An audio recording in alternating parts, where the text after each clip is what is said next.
හරි මේ තියෙන්නේ O level ටාගට් කරගෙන මම රචනා කරපු essay එකක පුංචි ආකෘතියක් මාතෘකාව තමයි the importance of good health habits. හොඳ සෞඛ්‍ය පුරුදු වල වැදගත්කම. ඒකට මේ රචනාව ලියන්න ඕන වචන 200ක පමණ රචනාවක් තමයි ලියන්න ඕන. මේකට සාමාන්‍ය පෙළ විභාගයේදී ලකුණු 15ක් හම්බ වෙන ලොකු ලකුණු ප්‍රමාණයක් හම්බ වෙනවා. ඒකට බලන්න ඕනේ මේ රචනාව ලියන්නේ කොහොමද කියලා. මේක සිංහලෙන් වාක්‍ය කිහිපයක් දාලා තියෙනවා. බලමු ඒවා කොහොමද හැසිරෙන්නේ කියලා. good health habits ගැන තමයි කියන්න තියෙන්නේ. ඒකෙදි බලන්න ඕනේ ඉස්සරලාම good health habits කියන කලින් health habits කියන්නේ මොනවාද කියලා. සෞඛ්‍ය පුරුදු කියන එක මම නිර්වචනය කළා තියෙනවා. ඊට පස්සේ කියන්න ඕන ඒ සෞඛ්‍ය පුරුදු වලක් තියෙන හොඳ සහ නරක තියෙනවා. ඊට පස්සේ කියන්න ඕන ඒ නරක දේවල් වලින් අපි හොඳ දේවල් ගන්න ඕන කියලා අන්න ඒ වගේ අදහසක් දෙන්න ඕන. එකපාරටම පණින්නේ නෑ වැදගත්කම මේකයි කියලා. මුලින්ම සෞඛ්‍ය පුරුදු කියන එක හඳුන්වනවා. ඒකේ හොඳ ඒවා තියෙන නරක ඒවා තියෙනවා. ඊට පස්සේ කියන්න ඕන හොඳ ඒවා නරක ඒවා වෙන් කරලා අඳුරගෙන හොඳ ඒවා විතරක් කරගන්නේ කොහොමද කියලා. මුලින්ම මේ වාක්‍ය හඳුන්වලා තියෙන්නේ සෞඛ්‍ය පුරුදු යනු මිනිසුන්ගේ අභ්‍යන්තර සහ බාහිර ගුණත්වයයි. එතකොට අභ්‍යන්තරයි බාහිරයි දෙන ක්වොලිටි එක. ඒ ක්වොලිටි හොඳ වෙන්නත් පුළුවන් නැති වෙන්නත් පුළුවන්. සෞඛ්‍ය පුරුදු යනු අපි මුලින්ම කරන්නේ මේ මාතෘකාව හඳුන්වනවා. මේ යනු කියලා සෞඛ්‍ය පුරුදු හඳුන්වලා තියෙන්නේ. එතකොට හඳුන්වද්දී එන ක්‍රියාපද තමයි am is are. එතකොට මෙන්න මේ ක්‍රියාපද වලින් තමයි මේ සෞඛ්‍ය පුරුදු කියන එක හඳුන්වන්නේ. එහෙනම් සෞඛ්‍ය පුරුදු ගැන තමයි හඳුන්වන්න හදන්නේ. සෞඛ්‍ය පුරුදු වලට කියන health habits. ඒ health habits බහුවචනයි ඒකින් හඳුන්වා දී දානවා a. health habits are සෞඛ්‍ය පුරුදු කියන්නේ. මොකද්ද සෞඛ්‍ය පුරුදු කියලා කියන්නේ? මිනිසුන්ගේ ගුණත්වය. health habits are සෞඛ්‍ය පුරුදු කියලා කියන්නේ මොකක්ද? මිනිසුන්ගේ ගුණත්වය. කොයි ගුණත්වයද? අභ්‍යන්තර සහ බාහිර. health habits are සෞඛ්‍ය පුරුදු කියලා කියන්නේ මොනවාද? මිනිසුන්ගේ අභ්‍යන්තර සහ බාහිර ගුණත්වය. ඒක කඩා ගන්න ඕන අපි. health habits are සෞඛ්‍ය පුරුදු කියලා කියන්නේ මොනවාද? මිනිසුන්ගේ ගුණත්වය. මිනිසුන්ගේ කියන්නේ මිනිසුන්ට කියනවා people. මිනිසුන්ගේ නම් peoples. මොන ගුණත්වයද? අභ්‍යන්තර සහ බාහිර ගුණත්වය. health habits are සෞඛ්‍ය පුරුදු කියලා කියන්නේ peoples මිනිසුන්ගේ අභ්‍යන්තර සහ බාහිර ගුණත්වය. අභ්‍යන්තර කියන්නේ internal and බාහිර කියන්නේ external. ගුණත්වයට කියනවා quality. තත්වය. health habits are සෞඛ්‍ය පුරුදු කියලා කියන්නේ peoples මිනිස්සුන්ගේ මොනවාද? internal and external quality. අභ්‍යන්තර සහ බාහිර ගුණත්වය. health habits are සෞඛ්‍ය පුරුදු කියලා කියන්නේ peoples මිනිස්සුන්ගේ internal and external quality. අභ්‍යන්තර සහ බාහිර තත්වය. quality කියන්නේ තත්වය. ඔන්න හැඳින්නුවා a කියන ක්‍රියාවෙන්. health habits are people's internal and external quality. සෞඛ්‍ය පුරුදු කියලා කියන්නේ මිනිස්සුගේ අභ්‍යන්තර සහ බාහිර ගුණත්වය. ඊට පස්සේ කියලා තියෙනවා සමහර සෞඛ්‍ය පුරුදු මිනිසාට හිත කරවන අතර සමහර ඒවා මිනිස් ජීවිතයට අහිතකර වේ. සමහර සෞඛ්‍ය පුරුදු වලට කියනවා some health habits. some health habits. සමහර සෞඛ්‍ය පුරුදු මොකද වෙන්නේ? මිනිසාට හිත කරවන අතර. එතකොට ඒකත් හඳුන්වන්න හදන්නේ සමහර සෞඛ්‍ය පුරුදු ගැන. එතකොට මිනිසාට හිත කරයි කියන්නේ helpful. මිනිසාට කියන්නේ to people මිනිසුන්ට. some health habits සමහර සෞඛ්‍ය පුරුදු ක්‍රියාවක් නැතිඳ ආයන හඳුන්වන්නේ. some health habits are helpful. සමහර සෞඛ්‍ය පුරුදු හිත කරයි to people මිනිසුන්ට. හිත කරවන අතර කියන්නේ ඒකට සම්බන්ධ කරන් දාන and. some health habits are helpful to people. සමහර සෞඛ්‍ය පුරුදු are helpful හිත කරයි to people මිනිසුන්ට and එහෙම වන අතර සමහර ඒවා මිනිස් ජීවිතයට අහිතකර වේ. some are some තමයි කර්තෘ ක්‍රියාව are. some are harmful සමහර ඒවා අහිතකරයි. some are harmful සමහර ඒවා අහිතකරයි මොනාටද? මිනිස් ජීවිතයට. මිනිස් ජීවිතයට කියනවා people's life. people's life මිනිසුන්ගේ ජීවිතය මිනිසුන්ගේ ජීවිතයට නම් ට අදාසට to වෙනවා. to people's life මිනිසුන්ගේ ජීවිතයට. some health habits are helpful to people. සමහර සෞඛ්‍ය පුරුදු හිතකරයි to people මිනිසුන්ට and අන්නේ අතරේ some are harmful. සමහර ඒවා අහිතකරයි to people's life මිනිසුන්ගේ ජීවිතයට. අපි පළවෙනි වාක්‍යය කිව්වේ health habits are සෞඛ්‍ය පුරුදු කියලා කියන්නේ people's මිනිසුන්ගේ internal and external quality. අභ්‍යන්තර සහ බාහිර quality එකට තමයි health habits කියලා කියන්නේ. ඊට පස්සේ සමහර ඒවා හොඳ ඒවා තියෙන සමහර ඒවා නරක ඒවා තියෙනවා. some health habits are helpful. සමහර සෞඛ්‍ය පුරුදු හිතකරයි to people මිනිසුන්ට හිතකරයි and හිතකරවන අතර some are harmful. සමහර ඒවා අහිතකරයි to people's life මිනිසුන්ගේ ජීවිතයට හානි කරයි. ඉතින් අපි තේරුම් ගත යුතුයි.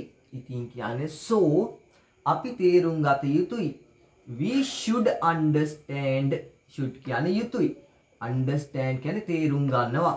we should understand. so අන්න ඒක හින්දා we should understand අපි තේරුම් ගත යුතුයි මොනවාද හොඳ සෞඛ්‍ය පුරුදු කියන්නේ කියලා. මොනවාද කියන්නේ what හඳුන්වා දිනවා ගොඩාරියක් නිසා what are මොනවාද කියලා හොඳ සෞඛ්‍ය පුරුදු good health habits.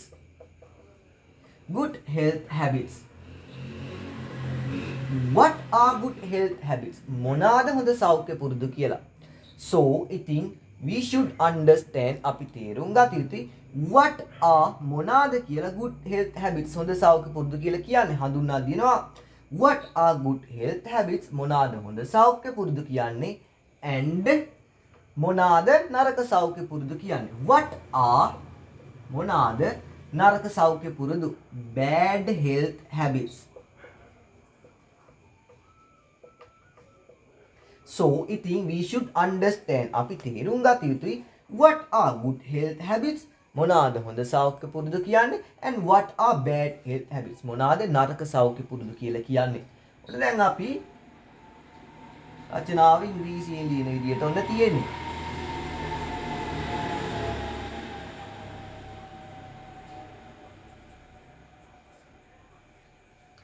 මුලින්ම health habits ගැන හඳුන්වනවා. health habits are සෞඛ්‍ය පුරුදු කියලා කියන්නේ people's මිනිසුන්ගේ internal and external quality අභ්‍යන්තර සහ බාහිර තත්ත්වයකට තමයි කියන්නේ health habits කියලා කියන්නේ කියලා. some health habits are සමහර සෞඛ්‍ය පුරුදු helpful හිතකරයි to people මිනිසුන්ට. some health habits are helpful to people සමහර සෞඛ්‍ය පුරුදු මිනිසුන්ට හිතකරයි and some are harmful සමහර ඒවා අහිතකරයි to people's life මිනිසුන්ගේ ජීවිතයට හානි කරයි. so අන්න ඒක හින්දා we should understand අපි තේරුම් ගන්න ඕන what are good health habits මොනවාද හොඳ සෞඛ්‍ය පුරුදු and what are bad health habits මොනවාද නරක සෞඛ්‍ය පුරුදු කියලා. health habits හැඳින්වුවා ඒක internal and external quality එකක් කියලා. එතකොට කිව්ව සමහර health habits helpful to people and some are harmful to people's life. ඊට පස්සේ කිව්වා ඉතින් අපි understand කරගන්න what are good health habits and what are bad health habits මොනවාද කියන්නේ කියලා අපි තේරුම් ගන්න ඕන කියලා. හරි ඊළඟට බලමු ඊළඟට මොනවාද ලියන්නේ කියලා. අපේ පුංචි කාලේ සිටම අපේ ගුරුවරු සහ වැඩිහිටියන් අපිට උගන්වනවා හොඳ සෞඛ්‍ය පුරුදු ගොඩනගා ගන්නේ කොහොමද කියලා. අපේ පුංචි කාලේ සිටම අපේ ගුරුවරු සහ වැඩිහිටියන් අපිට උගන්වනවා හොඳ සෞඛ්‍ය පුරුදු ගොඩනගා ගන්නේ කොහොමද කියලා. අපේ පුංචි කාලයේ සිටම අපේ පුංචි කාලයට කියනවා our childhood. පුංචි කාලයේ සිටම කියන්නේ since our childhood අපේ ළමා කාලයේ සිටම since our childhood අපේ ළමා කාලයේ සිටම අපේ ගුරුවරු සහ වැඩිහිටියන් උගන්වනවා our teachers and parents. our teachers and parents අපගේ ගුරුවරු සහ වැඩිහිටියන් ඊට පස්සේ දාන ක්‍රියාව teach උගන්වනවා කාටද උගන්වන්නේ අපිට. since our childhood අපේ ළමා කාලයේ සිටම our teachers and parents අපගේ දෙමාපියෝ සහ අපගේ ගුරුවරු සහ දෙමාපියෝ teach උගන්වන us අපිට මොනවාද හොඳ සෞඛ්‍ය පුරුදු ගොඩනගා ගන්නේ කොහොමද කියලා කියන්නේ how to build up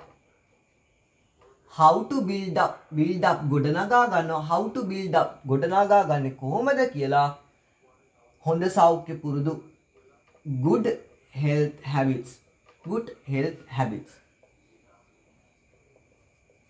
how to build up good health habits how to build up good friendship අන්නේ විදිහට how to build up good health habits හොඳ සෞඛ්‍ය පුරුදු ගොඩනගා ගන්නේ කොහොමද කියලා since our childhood අපගේ ළමා කාලයේ සිටම our teachers and parents teach අපගේ ගුරුවරුන් සහ දෙමාපියන් උගන්වන us teach us අපිට උගන්වනවා how to build up කොහොමද ගොඩනගා ගන්නේ කියලා good health habits හොඳ සෞඛ්‍ය පුරුදු ගොඩනගා ගන්නේ කොහොමද කියලා මෙන්න මේ කට්ටිය උගන්වනවා අපි ඒවා නිරන්තරයෙන් ප්‍රගුණ කළහොත් ඒවා පුරුද්දක් බවට පත් වෙනවා අපි ඒව නිරන්තරයෙන් ඒ කියලා දෙන ඒවා නිරන්තරයෙන් ප්‍රගුණ කළහොත් ඒවා පුරුද්දක් බවට පත් වෙනවා මේ hot කියන එක ඉස්සරහට එනවා අපි ඒවා ප්‍රගුණ කරනවට කියනවා we practice ඒවාට අගට කියනවා them we practice them අපි ඒවා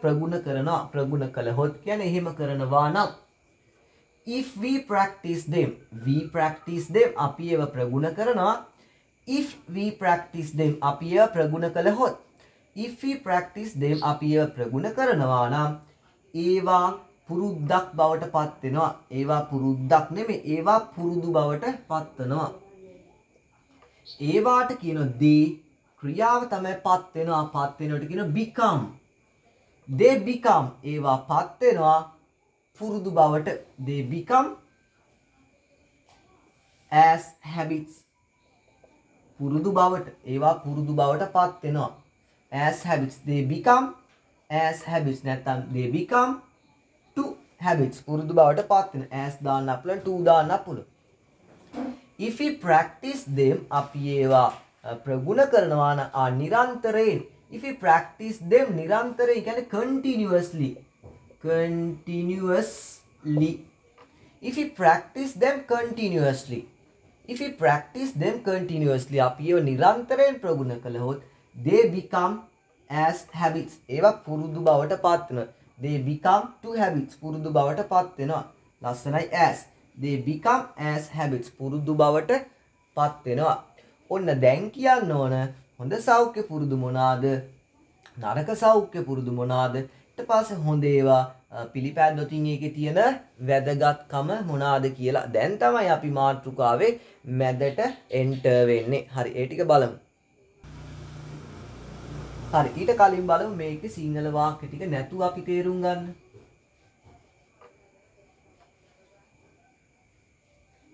Since our childhood අපගේ ළමා කාලයේ සිටම our teachers and parents teach us අපගේ ගුරුවරු සහ දෙමාපියෝ teach us අපිට උගන්වනවා how to build up කොහොමද ගොඩනගා ගන්න කියලා good health habits හොඳ සෞඛ්‍ය පුරුදු. Since our childhood our teachers and parents teach us අන්නේ කටි උගන්වනවා how to build up කොහොමද ගොඩනගා ගන්න කියලා good health habits හොඳ සෞඛ්‍ය පුරුදු if we practice them අපි පුරුදු වෙනවා if we practice them අපි පුරුදු වෙනවා continuously නිරන්තරයෙන් if we practice them continuously අපි නිරන්තරයෙන් practice කරනවා නම් they become as habits ඒවා පුරුදු බවට පත් වෙනවා they become ඒවා පත් වෙනවා as habits පුරුදු බවට පත් වෙනවා. හරි ඊළඟට බලමු අපි මොනවාද ලියන්නේ කියලා. හොඳ ආහාර වේල් 3ක් ගැනීම තමයි වඩාත්ම වැදගත් කාරණය. හොඳ ආහාර වේල් 3ක් ගැනීම. එතන ක්‍රියාපදේ තමයි ගැනීම. එයා එනවා ඉස්සරහට. ගන්නවට කියනවා take ගැනීම නම් taking. taking ගැනීම මොනව ගැනීමද? හොඳ ආහාර වේල් 3ක්. taking 3 good meals taking 3 good meals හොඳ ආහාර වේල් 3ක් ගැනීම තමයි කියන දින ක්‍රියාපදය is. Taking 3 good meals is.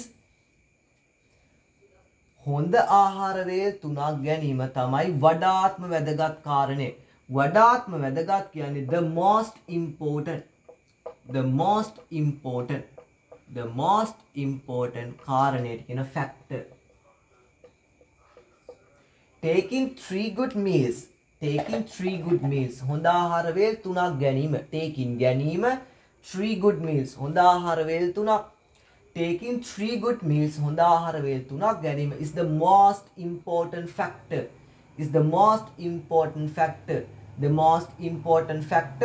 වඩාත්ම වැදගත් කාරණය is කියන්නේ තමයි හඳුන්වද්දී. taking 3 good meals හොඳ ආහාර වේල් 3ක් ගැනීම is තමයි the most important factor. වඩාත්ම වැදගත් කාරණය. නැත්නම් මේක කන පිටට ලියන්න පුළුවන්. The most important factor is වඩාත්ම වැදගත් කාරණය තමයි taking 3 good meals හොඳ ආහාර වේල් 3ක් ගැනීම. The most important factor is වඩාත්ම වැදගත් කාරණය තමයි taking 3 good meals හොඳ ආහාර වේල් 3ක් ගැනීම. ඔයා සමබර ආහාර වේලක් ගන්නවා නම් කියන එක ඉස්සරහට එනවා. ඔයා සමබර ආහාර වේලක් ගන්නවා. ඔයා ගන්නවාට කියන්නේ you take. ඔයා ගන්නවා නම් කියන එක ඉස්සරහට එනවා. if you take ඔයා ගන්නවා නම් සමබර ආහාර වේලක් එකක් අඟවල තියෙන සමබර ආහාර වේලට කියනවා balanced meal.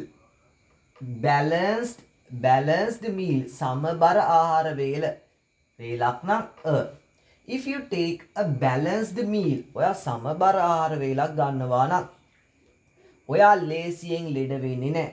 ඔයා ලෙඩ වෙනවට කියනවා you get sick. ලෙඩ ගන්නවා නෙමෙයි ලෙඩ වෙනවට කියන්නේ get sick. you get sick ඔයා ලෙඩ වෙනවා. ඔයා ලෙඩ වෙන්නේ නැත්නම් you don't get sick ඔයා ලෙඩ වෙන්නේ නැහැ. ඔයා ලේසියෙන් ලෙඩ වෙන්නේ නැත්නම් you don't get sick ලේසියෙන් කියන්නේ easily. if you take ඔයා ගන්නවා නම් a balanced meal සමබර ආහාර වේලක් you don't get sick ඔයා ලෙඩ වෙන්නේ නැහැ කොහොමද easily ලේසියෙන්. මේ easily කියන එක මෙහෙට දාන්න පුළුවන්. you don't easily get sick. ඔයා ලේසියෙන් ලෙඩ වෙන්නේ නැහැ. if you take a balanced meal ඔයා සමබර ආහාර වේලක් ගන්නවා නම් you don't get sick ඔයා ලෙඩ වෙන්නේ නැහැ easily ලේසියෙන්. get sick කියන්නේ ගන්නවා, sick කියන්නේ ලෙඩ ගන්නවා කියලා ලෙඩ වෙනවා.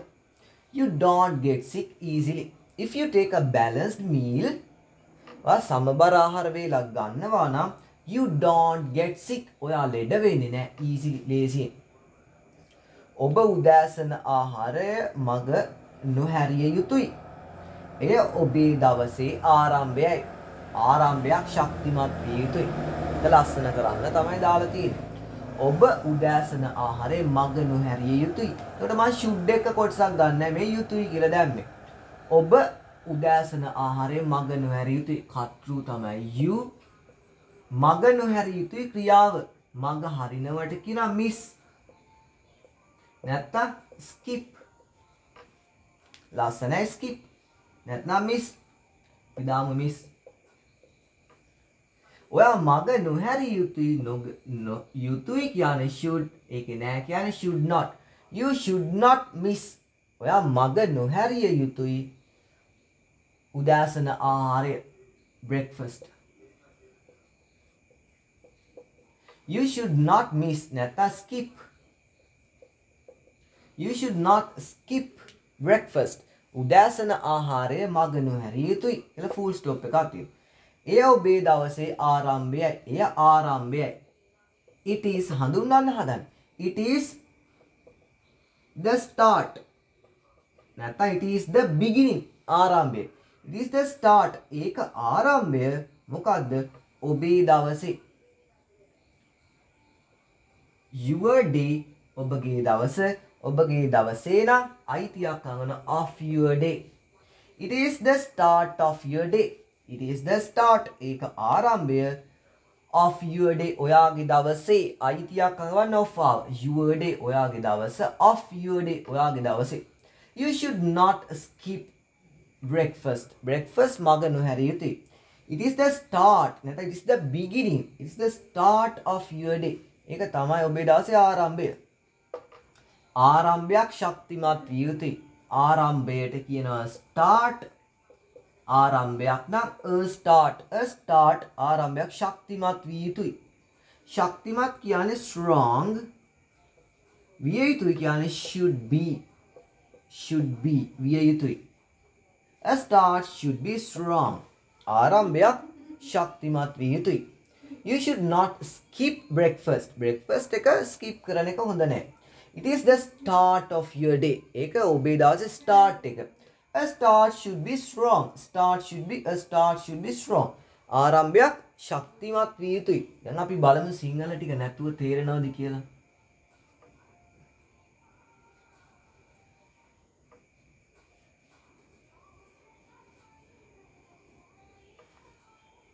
taking 3 good meals. නැත්තම් taking good 3 meals. එහෙම දැම්මත් කමන්නේ. taking 3 good meals හොඳ ආහාර වේල් 3ක් ගැනීම is තමයි the most important factor. වඩාත්ම වැදගත් කාරණය. Taking 3 good meals is the most important factor. හොඳ ආහාර වේල් 3ක් ගැනීම තමයි වැදගත්ම කාරණය. If you take a balanced meal, ඔයා ගන්නවා නම් you take ඔයා ගන්නවා. If you take ඔයා ගන්නවා නම් a balanced meal සමබර ආහාර වේලක්, you don't get sick. ඔයා ලෙඩ වෙන්නේ නැහැ easily ලේසියෙම. You don't get sick easily. ලේසියෙම ලෙඩ වෙන්නේ නැහැ. You should not miss. ඔයා මග නොහැරිය යුතුයි breakfast එක. It is the start. ඒක තමයි ආරම්භය of your day. ඔයාගේ දවසේ. It is the start of your day. A start should be strong. A start ආරම්භයක් should be strong. ශක්තිමත් විය යුතුයි. ආරම්භයක් ශක්තිමත් විය යුතුයි. හරි අපි බලමු ඊළඟට. හරි බලන්නකො මේ කාරණා. ප්‍රධාන ආහාර වේල් ගැනීමෙන් පසුව පළතුරු ආහාරයට ගැනීම ඉතා හොඳයි. ප්‍රධාන ආහාර වේල් ගැනීමෙන් පසුව. එතන ක්‍රියාපදයක් තියෙන ගැනීමෙන් පසුව කියලා. එයා එනවා ඉස්සරහට. ගන්නවට කියන take ගැනීම නම් taking. ගැනීමෙන් පසුව නම් after taking. After taking ගැනීමෙන් පසුව මොනවා ගැනීමෙන් පසුවද? ප්‍රධාන ආහාර වේල්. main meals. After taking main meals ප්‍රධාන ආහාර වේල් ගැනීමෙන් අනතුරුව පළතුරු ආහාරයට ගැනීම ඉතා හොඳයි. ඒක කියන්නනේ ඉතා හොඳයි කියලා. After taking main meals ප්‍රධාන ආහාර වේල් ගැනීමෙන් පසුව එය ඉතා හොඳයි. එයට කියනවා it හඳුන්වා දෙනවා is. It is එය ඉතා හොඳයි කියන්නේ better. It is better. එය ඉතා හොඳයි මොනවා කරන එකද? පළතුරු ආහාරයට ගැනීම. ගන්නවට කියනවා take. ගැනීම නම් එක්ක taking නැත්නම් to take. මෙතන ලස්සනයි to take. After taking main meals ප්‍රධාන ආහාර වේල් ගැනීමෙන් අනතුරුව it is better වඩා හොඳයි to take ගන්න එක. මොනව ගන්න එකද? පළතුරු fruits.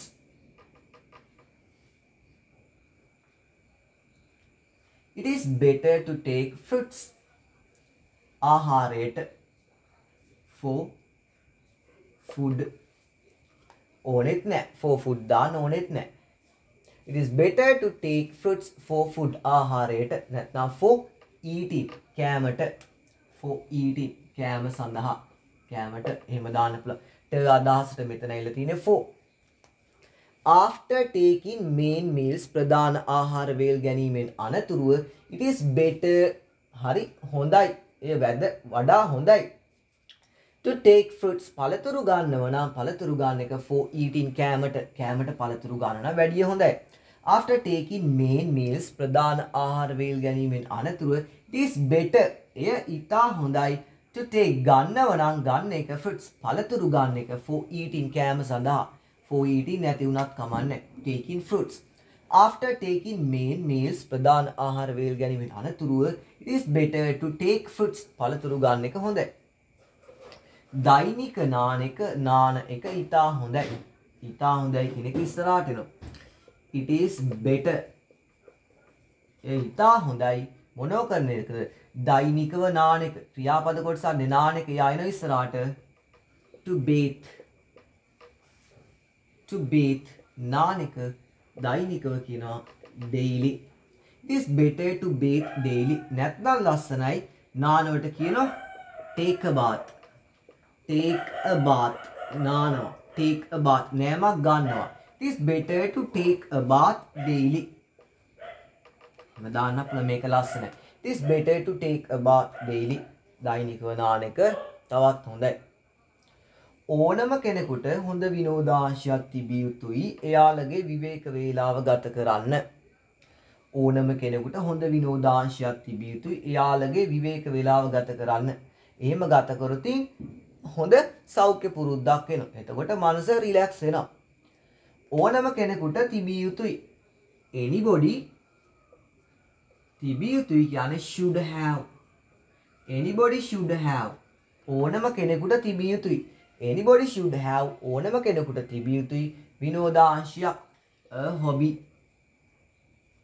hobby විනෝදාංශය. a hobby විනෝදාංශය. anybody should have. ඕනම කෙනෙකුට තිබිය යුතුයි a hobby විනෝදාංශයක්. මොකටද? එයාලගේ විවේක වේලාව ගත කරන්න. එතන තියෙනවා ක්‍රියාපද කොටසක් ගත කරන්න කියලා. එයා එනවා ඉස්සරහට. ගත කරනවට කියන spend ගත කරන්න. නම් to spend ගත කරන්න මොනව ගත කරන්නද? එයාලගේ විවේක වේලාව. their leisure time. ඔවුන්ගේ විවේක වේලාව. To spend their leisure time. Anybody should have a hobby. ඕනම කෙනෙකුට විනෝදාංශයක් තිබිය යුතුයි to spend their leisure time. ඔවුන්ගේ විවේක වේලාව ගත කරන්න. After taking meals ආහාර වේල් ගැනීමෙන් අනතුරුව it is better to take fruits. පළතුරු ගන්න එක වැඩිය හොඳයි. It is better මෙන්න මේකත් වැඩිය හොඳයි to take a bath daily. දෛනිකව නාන එකත් හොඳයි. Anybody should have ඕනම කෙනෙකුට තිබිය යුතුයි a hobby විනෝදාංශයක් to spend their leisure time. ඔවුන්ගේ විවේක වේලාව ගත කරන්න. හරි බලමුකෝ දැන් සිංහල තේරුම නැතුව තේරුම් ගන්න. After taking main meals ප්‍රධාන ආහාර වේල් ගැනීමෙන් අනතුරුව it is better to take fruits. පළතුරු ගන්නව නම් හොඳයි. After taking main meals it is better to take fruits.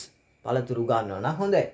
It is better to take a bath. It is better වඩා හොඳයිලු to take a bath. නානව නම් daily දෛනිකව. Anybody should have ඕනම කෙනෙකුට තිබිය යුතුයි a hobby විනෝදාංශයක් to spend ගත කරන්න their leisure time. ඒකට විවේක වේලාව.